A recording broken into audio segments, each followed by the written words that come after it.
जोबोद गोजोननाय मोन्दों जुदि 17थि बावखुंग्रि फेस्टिभेल बियो दिनै जागायजेनबाय आरो हिल्स ट्रेकिं बा हाजो गाखोनायनि जिनाखि प्रग्राम बेजों जागायजेननाय जाबाय। जोङो नुनो मोन्दों 184 जन सेंग्राफोर बा बैसो जानाय हौवाफ्रा बे हिल्स ट्रेकिंआव पार्टिसिपेट खालामदों आरो गुबुन गुबुन स्टेटनिफ्राय फैदों। गुबुन गुबुन महाराष्ट्रनिफ्राय दं, इउपिनिफ्राय दं, सिक्किमनिफ्राय दं, दिल्लीनिफ्राय दं।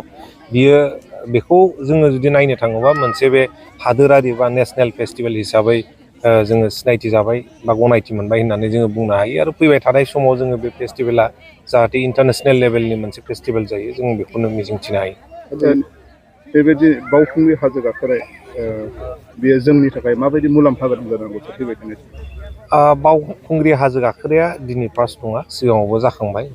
बियो जोंनि ट्रेडिसनजों मोनसे लोब्बा लाखिनानै गाखोनाय। दिनैना कम्पिटिसन हिसाबै जागोन बा गाबोनथ' जोंनि गासैबो रायजो राजा बिथांमोनानो फैनानै हाजोखौ गाखोफैगोन नङा होमबा ट्रेडिसनेलि। दा बियो जाहैबाय जोंनि कालसारजोंबो लोब्बा दङ आरो जोंनि जिनाखि हाजो गाखोनायनि मोनसे स्पिरिट बा स्पर्ट्समेननि स्पिरिट जोङो बेखौबो मोनसे लोब्बा लाखिनानै दिनै कम्पिटिसन हिसाबै बेखौबो जागायनाय जादों। आरो बेनि अनगायै दिनै मा आयदाखौ लानानै दिनैनि सानसे हाबाफारिया जोबनानै थांदों? दिनै सानसेनि हाबाफारिया जोंहा कालसारनिबो प्रग्राम दं आरो दा जोंना दसे उनावनो जेनाखि साइक्लिंनि प्रग्रामा जागोन, इन'गुरेसन जागोन, साइक्लिं कम्पिटिसन।